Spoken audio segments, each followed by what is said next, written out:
नमस्कार दोस्तों, स्वागत है आपका आपके अपने चैनल पोस्टल मिशन में। हम फिर से हाजिर हैं एक नई वीडियो एक नए लेक्चर के साथ।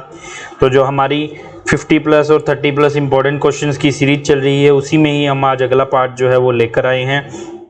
पिछली वीडियोस में हमने प्रोडक्ट एंड सर्विसेज के बारे में पढ़ा था। आज जो है पीओ गाइड पार्ट 2 का जो है हम नेक्स्ट लेक्चर लेकर आए हैं। पीओ गाइड पार्ट 2 इम्पॉर्टेंट है पीएएसए के एग्जाम के लिए, है ना। हमें पता है 10 मार्क्स का इसमें से सिलेबस कवर होता है, 10 क्वेश्चन पूछे जाते हैं। तो उसी कड़ी में हम 30 क्वेश्चन लेकर आए हैं आपके लिए पीओ गाइड पार्ट 2 के। और आप पिछली जितनी भी हमारी वीडियोस हैं जरूर देखें, आपको एग्जाम में प्रिपरेशन में उससे बहुत बेनिफिट मिलेगा। पीओ गाइड 1 से रिलेटेड बहुत सारी वीडियोज़ हैं, 2 से रिलेटेड, वॉल्यूम 5, 6, 7 से रिलेटेड और प्रोडक्ट एंड सर्विसेज से रिलेटेड बहुत सारी वीडियोज़ आपको मिलेंगी। फ्री ऑफ कॉस्ट वीडियोज़ हैं चैनल पर, तो आप ज़रूर उनका लाभ उठाएं। और जैसा कि आपको पता है 99 रुपीज़ की मॉक टेस्ट बैच सीरीज जो हमने स्टार्ट की है, बिल्कुल नॉमिनल जो रेट्स पर हमने सीरीज स्टार्ट की है कि सभी बच्चे इसका जो है फ़ायदा उठा सके। अनलिमिटेड इसमें मॉक टेस्ट होते हैं अप टू एग्ज़ाम जो प्रोवाइड किए जाएंगे, तो जल्दी से जल्दी इसका फ़ायदा उठाएं। बिल्कुल नॉमिनल चार्जेस रखे गए हैं, ठीक है। और आपको पता है पेड बैचेस हमारे जो हैं एमटीएस, पोस्टमैन, पीएएसए के लिए जो है चल रहे हैं और आगे भी शेड्यूल्ड है। तो एग्ज़ाम से रिलेटेड अगर कोई भी क्वेरी है या कुछ भी आपको पेड बैचेस से रिलेटेड कुछ भी क्वेरी है, तो आप हमें नीचे दिए गए नंबर्स पर कॉन्टैक्ट कर सकते हैं व्हाट्सएप टेलीग्राम के माध्यम से। तो वीडियो शुरू करते हैं। पहला क्वेश्चन है, इन case of foreign insured boxes C1 form always. Foreign के जो इंश्योर्ड बॉक्सेस होते हैं ना, फॉरेन के लिए जो हम आर्टिकल भेज रहे हैं, इंश्योर्ड करवा कर भेज रहे हैं, तो एक C1 फॉर्म लगता है।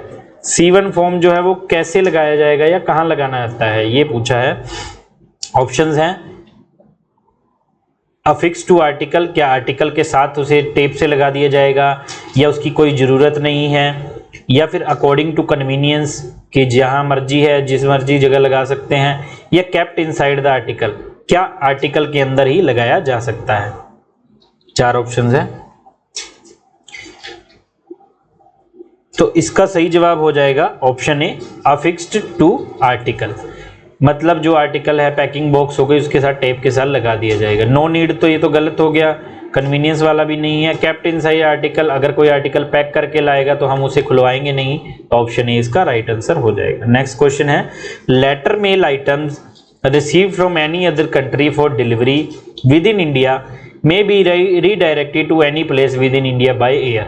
ये रिपीटेड क्वेश्चन है, एक दो प्रीवियस ईयर क्वेश्चन पेपर्स में हमने देखा था कि लेटर मेल की कोई आइटम है जो इंडिया में आई है डिलीवरी के लिए अदर कंट्री से, क्या उसे इंडिया में ही दूसरी जगह अगर रीडायरेक्ट करना है, सपोज कीजिए वो आई थी दिल्ली के लिए लेकिन उसे मुंबई रीडायरेक्ट करना है एयर मेल के द्वारा, क्या ऐसा पॉसिबल है? अगर है तो क्या चार्जेस या क्या कंडीशन होंगी? तो ऑप्शन है विद एयर सरचार्ज, क्या अलग से एयर सरचार्ज देना पड़ेगा, या फिर कोई चार्जेस नहीं लगेंगे, या फिर रीडायरेक्शन पॉसिबल नहीं है, या none of the above. 4 option हमें दे दिए गए हैं। तो विद इन इंडिया ही हमें रीडायरेक्ट करना है, तो ऑप्शन ए इसका राइट आंसर हो जाएगा। एयर चार्ज जो है अलग से देना पड़ेगा एयर मेल के लिए। विच मेथड में not be used for pre paying outward official postal article.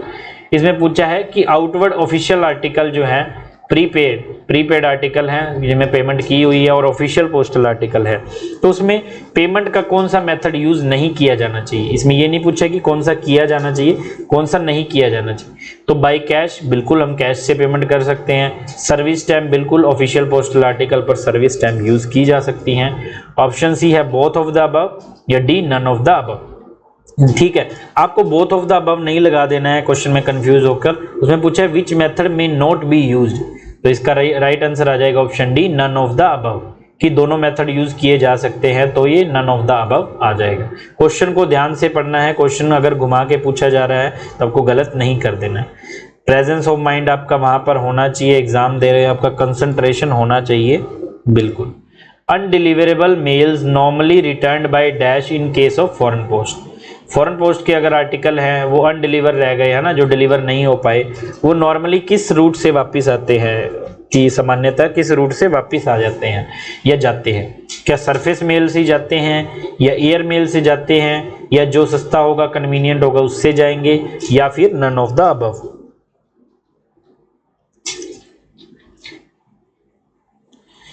सही जवाब हो जाएगा ऑप्शन ए, सरफेस मेल से ही वो आर्टिकल जो है वापस जाएंगे, चाहे वो एयर मेल से आया हो लेकिन वापस वो सरफेस मेल से जाएगा। Next question, custom declaration forms must be filled and signed by. जो CN 22 और CN 23 कस्टम डिक्लेरेशन फॉर्म्स होते हैं ना, जब कोई काउंटर पर बुकिंग के लिए कस्टमर आया तो वो अपना जो है सारा एड्रेस वगैरह लिख कर लाएगा, और जो कस्टम डिक्लेरेशन फॉर्म है वो भी किसे भरना होता है, सेंडर को ही भरना होता है, क्योंकि वही आर्टिकल बुक करवा रहा है, उसे पता है उसमें क्या कंटेंट है, वैल्यू क्या है कंटेंट की, है ना। तो कस्टम डिक्लेरेशन फॉर्म में article number, content value, content में क्या क्या है, ये सब लिखना होता है और उसको साइन भी करना होता है। तो इसमें जो है राइट आंसर हो जाएगा ऑप्शन ए, सेंडर। एड्रेस ही तो जिसे आर्टिकल मिलना है वो नहीं भरेगा, सेंडर जो होगा आर्टिकल भेजने वाला, जो काउंटर पर आएगा, पेमेंट करेगा, सारी फॉर्मेलिटी वही करेगा। तो ऑप्शन ए इसका राइट आंसर हो जाएगा। 6th क्वेश्चन है, air mail item receive from any other country for delivery within India may be redirected to any place served by inland post. इसमें पूछा है दूसरी कंट्री से कोई आर्टिकल इंडिया में आया और उसे इंडिया में ही रीडायरेक्ट करना है, इनलैंड पोस्ट से जहां सर्व किया जाता है सिर्फ इंडिया में ही, तो क्या उसे रीडायरेक्ट किया जा सकता है? सही है, गलत है, कहा नहीं जा सकता, या रूलिंग नहीं है, या नन ऑफ द अबव, ये ऑप्शन है। तो ये हमने पिछले क्वेश्चन में पढ़ ही लिया था कि अगर एयर मेल से हम करेंगे तो एयर सरचार्ज देना पड़ेगा, इसका मतलब कि रीडायरेक्ट किया जा सकता है विद इन इंडिया, है ना। तो ऑप्शन ए इसका राइट आंसर हो जाएगा, ट्रू। 7th क्वेश्चन देखते हैं, foreign postal article addressed as poste restante detained in office of delivery for a period of not exceeding. Poste restante article है, inland में तो हमें पता है ना 30 दिन का इसमें टाइम होता है, लेकिन फॉरेन के केस में पूछा है कितने दिन रख सकते हैं, 15 दिन, 7 दिन, 1 महीना या 3 महीने। तो इसमें कोई सेपरेट रूलिंग नहीं है, ऑप्शन सी 1 महीना है, चाहे वो फॉरेन आर्टिकल हो चाहे इनलैंड आर्टिकल हो, लेकिन वीपी आर्टिकल को छोड़कर। 8th क्वेश्चन है, a foreign postal article can be withdrawn from post and also alteration of. क्या फॉरेन पोस्टल आर्टिकल है उसे पोस्ट करने से वापस लिया जा सकता है और उसका एड्रेस जो है अल्टर किया जा सकता है, एड्रेस में कुछ चेंज किया जा सकता है।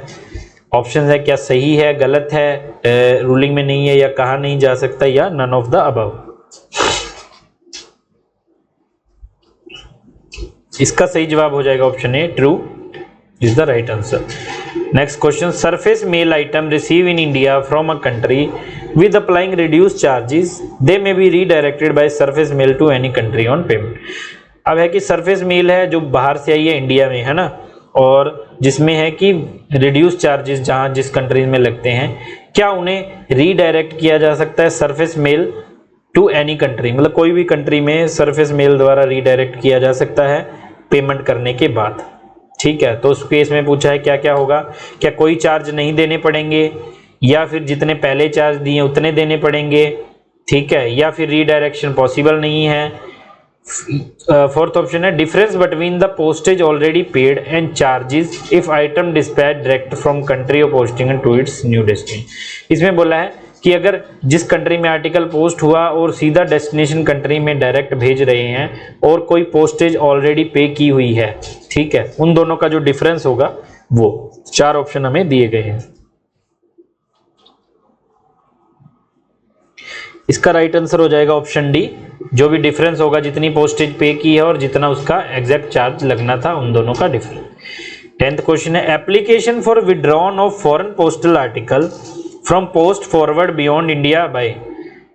इसमें है कि फॉरेन आर्टिकल किसी ने भेजा और उसने विड्रॉ करना है ना, कि लेकिन वो इंडिया से बाहर निकल चुका है, तो एप्लीकेशन जो है वो किस रूट से भेजी जाएगी। आजकल तो वैसे ईमेल के द्वारा वो भेज दी जाती है, लेकिन एक प्रोसीजर है कि अगर रिटर्न एप्लीकेशन होगी तो कैसे जाएगी, कि आर्टिकल जो है इंडिया से बाहर चला गया है और उसे वापस मंगवाने के लिए या उसे विड्रॉ करने के लिए जो एप्लीकेशन है वो किस रूट से जाएगी।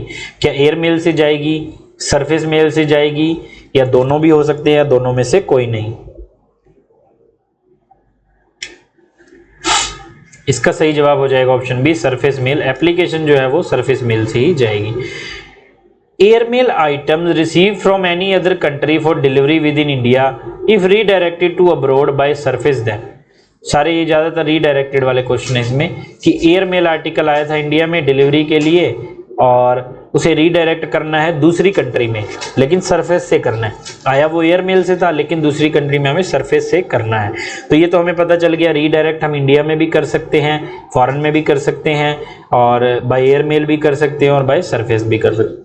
तो इसमें पूछा क्या चार्जेस उसे देने पड़ेंगे अगर उसे सरफेस से अब्रॉड भेजना है। क्या जो सरफेस चार्जेस है वही, या फिर एयर सरचार्जेस देने पड़ेंगे, या फ्री हो जाएगी रीडायरेक्ट, या कंबाइंड चार्जेस एप्लीकेबल, कि दोनों के मिलाकर जो कंबाइंड चार्जेस होंगे।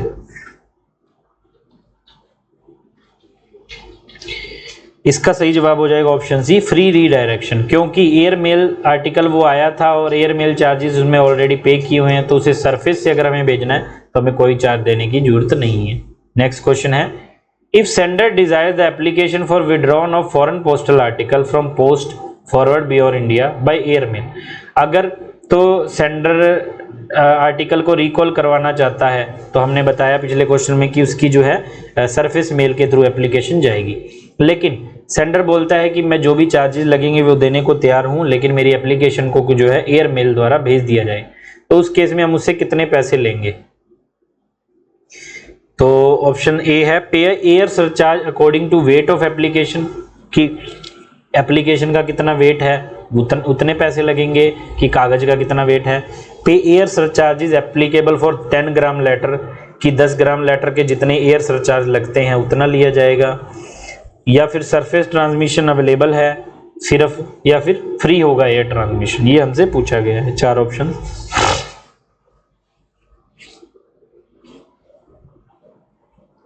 ट्वेल्थ क्वेश्चन है, इसका राइट आंसर हो जाएगा option B, pay air surcharge as applicable for 10 gram letter, 10 gram letter का जितना चार्ज लगना है उस रेट के हिसाब से उससे जो है पेमेंट ली जाएगी।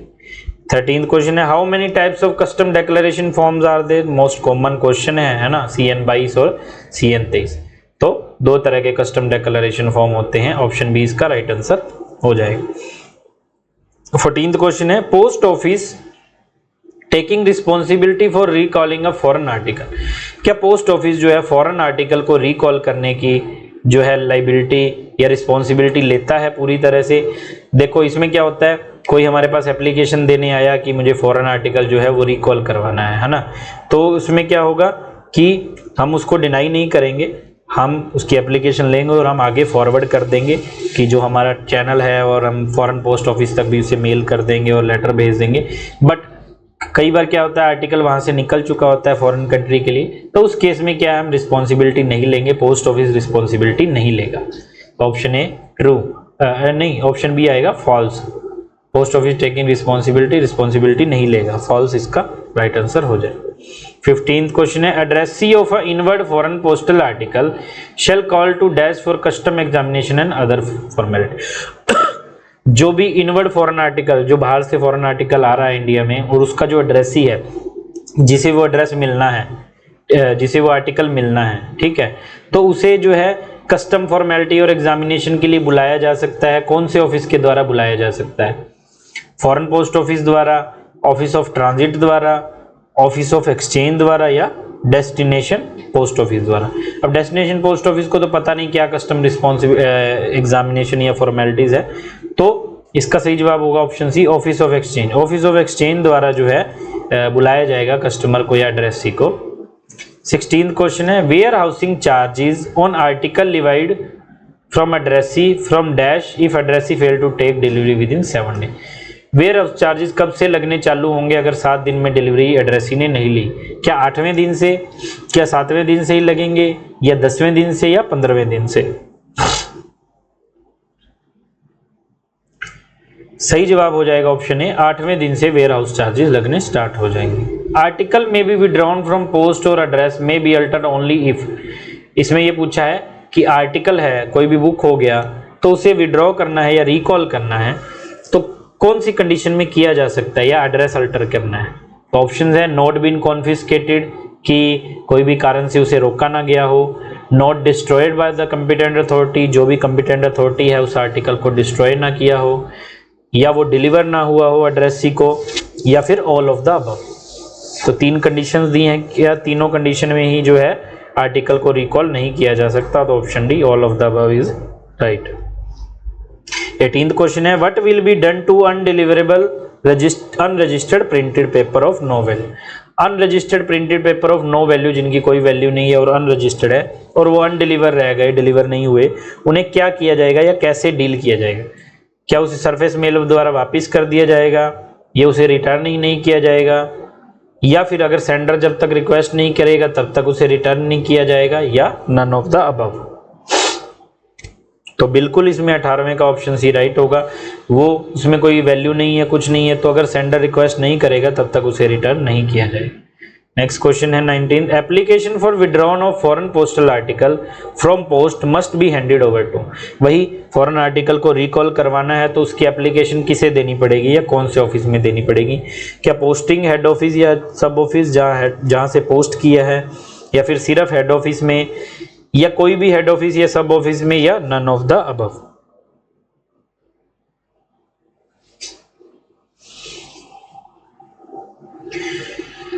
इसका सही जवाब हो जाएगा ऑप्शन ए, इन पोस्टिंग HOS। जहां से आर्टिकल बुक हुआ है वहीं से ही तो रिकॉल की एप्लीकेशन दी जाएगी। Next question, if foreign postal article addressed as poste रिस्टेंटे।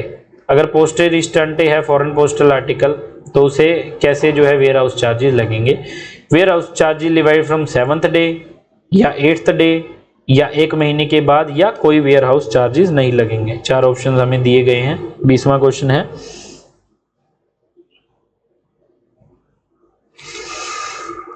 सही जवाब हो जाएगा option B, warehouse charges divide from 8th day. 8वें दिन से जो है वेयर हाउस चार्जेस उसमें लगने स्टार्ट हो जाएंगे पोस्टे रिस्टेंटे में। 21st है, if recalling of a foreign article fails then fee pay for recall of article can be refunded. अच्छा, वही हमने बताया किसी ने एप्लीकेशन दी फॉरेन आर्टिकल को रिकॉल करने की, हमने फॉरवर्ड कर दी, लेकिन आर्टिकल रिकॉल नहीं हो पाया, वो चला गया डेस्टिनेशन कंट्री में, डिस्पैच हो गया। तो उस केस में जो उससे फीस हमने ली थी 30 रुपये, जो हम पर आर्टिकल फीस लेते हैं रिकॉल की, क्या वो रिफंड होगी? तो हमने पहले ही बताया था पोस्ट ऑफिस की कोई रिस्पॉन्सिबिलिटी उसमें नहीं होती है, तो अगर रिस्पॉन्सिबिलिटी नहीं है तो फीस रिफंड नहीं होगी, नॉट रिफंडेड। तो ये फॉल्स आ जाएगा, ऑप्शन बी इसका राइट आंसर हो जाएगा। 22nd क्वेश्चन है, article which must be accompanied by custom declaration form. कौन से आर्टिकल है जिसमें कस्टम डेक्लेरेशन फॉर्म्स लगाना जरूरी है? ठीक है, क्या सभी फॉरेन पोस्टल आर्टिकल में, या सिर्फ लेटर पोस्ट में, या ड्यूटीएबल गुड्स होती हैं जिस पे कस्टम ड्यूटी लगनी है या लग चुकी है, जो भी ड्यूटीएबल गुड है, या नन ऑफ द अबव? ठीक है, 4 ऑप्शन हमें दिए हैं कस्टम डेक्लेरेशन। देखिए, वैसे तो रूटीन में custom declaration form all foreign postal article पर लगता है, चाहे राखी भेजे या कुछ भी भेजे, लेकिन रूल के हिसाब से option C, having dutiable goods, जो भी ड्यूटीएबल गुड्स होंगे उन पर ही फॉरेन जो है कस्टम डेक्लेरेशन लगाना पड़ता है। Which of the following is true about recall of a postal article? Postal article को रिकॉल कराने के लिए क्या इनमें से सही है? Post office can not accept any responsibility for its inability, बिल्कुल सही है, ये तो सही है, पोस्ट ऑफिस की कोई रिस्पॉन्सिबिलिटी नहीं है। Fees paid for recall will not be refunded, ये भी हमने पढ़ लिया। Post office will take action to recall the article if satisfied with genuineness, genuineness request की देखी जाएगी कि रिकॉल क्यों करवाना चाहता है और पैसे उसने दिए हैं सब कुछ। तो all of the above, option D इसका राइट आंसर हो जाएगा। 24th क्वेश्चन है, that greatest dimension of foreign article should not exceed which of the following. Foreign article है, उसका ग्रेटेड डायमेंशन चाहिए है, तो वो कितने जो है मिलीमीटर से एक्सीड नहीं या ज़्यादा नहीं होना चाहिए? 600 mm, 900 mm, 1050 mm या 1000 mm। तो ऐसे क्वेश्चन भी पूछ लिए जाते हैं, तो इसका राइट आंसर हो जाएगा ऑप्शन ए, 600 mm से ज़्यादा नहीं होना चाहिए। 25th क्वेश्चन है, the surface measuring a letter should not less than which of the following. Surface जो है, कोई लेटर है उसका सरफेस मेजर कर रहे हैं, वो कम से कम कितना होना चाहिए, मतलब उससे कम नहीं होना चाहिए। 90 से 140 मिलीमीटर, 90 से 100 मिलीमीटर, 90 × 60 मिलीमीटर, या 50 × 100 मिलीमीटर। इसका सही जवाब हो जाएगा ऑप्शन है 90 × 140 मिलीमीटर। मतलब जो लेटर्स के और पार्सल के इनके डायमेंशन है ये आपको थोड़े थोड़े याद होने चाहिए, ज्यादातर इन्हीं को पूछे जाने का चांस होता है। Maximum weight of a foreign letter बिल्कुल आसान है, इनलैंड लेटर और फॉरेन लेटर का मैक्सिमम वेट सेम है, 2 किलो। ठीक है, तो ऑप्शन बी इसका राइट आंसर हो जाए। 27th क्वेश्चन देखते हैं, if inland letter card is used for addressing communication to foreign country then which of the following is true. ILC है जो इनलैंड लेटर कार्ड है और वो कम्युनिकेशन के लिए यूज किया गया है फॉरेन कंट्री के लिए, तो नीचे दिए गए ऑप्शन में से क्या उसका ट्रीटमेंट होगा, क्या उसके लिए सही है। क्या उसे इनसफिशिएंटली पेड इनलैंड लेटर कार्ड मान लिया जाएगा, या उसे इनसफिशिएंटली पेड लेटर मान लिया जाएगा, ये तो ILC हो गया, ये लेटर हो गया, या उसे ट्रांसमिट नहीं किया जाएगा, या फिर नन ऑफ द अबव। देखिए इनलैंड लेटर कार्ड भेज दिया लेकिन कम्युनिकेशन के लिए नहीं होता, तो ब्रीच ऑफ कंडीशन हो गया है ना। तो इसमें कैसे इसको ट्रीट किया जाएगा, तो इसका राइट आंसर हो जाएगा option B, it will be treated as insufficiently paid letter. इसे लेटर की कैटेगरी में मान लिया जाएगा और इनसफिशिएंटली पेड मानकर इस पर सारे चार्जेस जो है वो लगाए जाएंगे।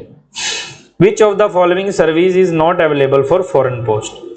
फॉरेन पोस्ट में इंडिया पोस्ट द्वारा कौन सी सर्विस अवेलेबल नहीं है। स्पीड पोस्ट बिल्कुल है, foreign speed post. Printed paper भी है बिल्कुल। एयर पार्सल भी है।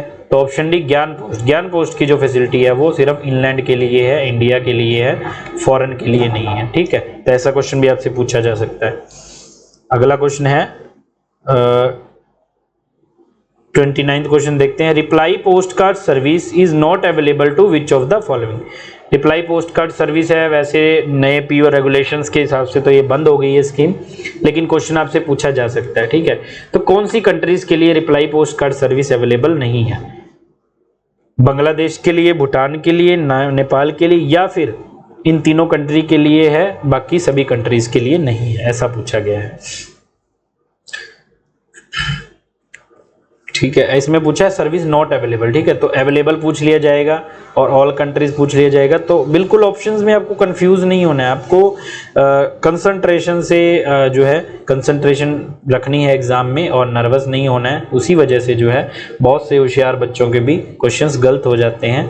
आप अपनी जो है कंसंट्रेशन को इम्प्रूव करने के लिए मेडिटेशन करिए या जो भी करिए। ठीक है, और तो इसका राइट आंसर हो जाएगा option D, for all countries except those. मतलब इन 3 कंट्री के लिए अवेलेबल है, बाकी कंट्रीज के लिए नहीं है। लास्ट क्वेश्चन है आज की वीडियो का। इस postage stamp are affixed on back of a foreign post card, then it will be treated as which of the following.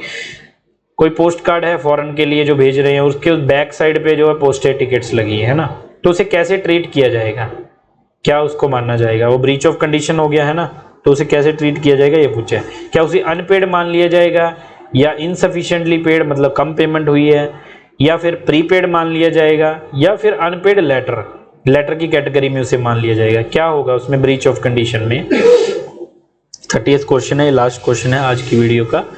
तो अगर फॉरेन पोस्ट कार्ड के बैक साइड में लगा हुआ है पोस्टेड टिकट है, तो फिर उसे कैसे ट्रीट किया जाएगा। इसका राइट आंसर है ऑप्शन ए, अनपेड। उसे अनपेड ट्रीट किया जाएगा और उस पर जो भी चार्जेस हैं वो डबल जो है वो कलेक्ट किए जाएंगे ऑन डिलीवरी। तो ये थी आज की वीडियो। 30 क्वेश्चन बहुत इंपॉर्टेंट, कुछ रिपीटेड क्वेश्चंस हैं और आप वीडियो को 2 से 3 बार देखिए, नोट्स बनाइए, पिछली जितनी भी वीडियोस हैं सभी देखिए, आपको बहुत फ़ायदा मिलेगा। बहुत सारा क्वेश्चन बैंक है आपका, जो उससे आपको प्रिपरेशन में बड़ा फ़ायदा मिलेगा, क्योंकि बहुत सारे क्वेश्चंस रिपीटेड भी पूछे जाते हैं पेपर्स में, और कुछ एक क्वेश्चन रिपीट नहीं होते लेकिन वैसे ही कैटेगरी के पूछ लिए जाते हैं, तो आपको उससे एक ओवरव्यू भी मिलेगा। वीडियो को स्किप मत कीजिए और देखिए। वीडियो को ज़्यादा से ज़्यादा शेयर कीजिए, चैनल को सब्सक्राइब कीजिए, लाइक कीजिए, अपने दोस्तों, साथियों, कलीग्स को मोटिवेट कीजिए, उन्हें बताइए, और जो है पोस्टल मिशन की टीम के साथ जुड़ने के लिए मोटिवेट कीजिए, ताकि उनको भी टाइम पर जो है ऐसा जो कंटेंट मिल सके। एग्ज़ाम बहुत नज़दीक है और प्रिपरेशन अपनी इसी तरह बूस्ट रखिए। बिल्कुल आपको ढीले नहीं पड़ना है, कि अगर आपने ये 20 दिन पढ़ लिया तो आपको 1 साल फिर सोचने की ज़रूरत नहीं है, आपका 1 साल वेस्ट नहीं होगा। और जैसा कि हमने बताया 99 रुपीज़ वाली मॉक टेस्ट बैच सीरीज चल रही है, इसका ज़रूर फ़ायदा उठाए। और MTS पोस्टमैन PA के पेड बैचेस चल रहे हैं, तो किसी भी क्वेरी के लिए आप हमें कॉन्टैक्ट कर सकते हैं। मिलेंगे अगली वीडियो में, तब तक के लिए हंसते रहिए, मुस्कुराते रहिए, खुश रहिए। धन्यवाद।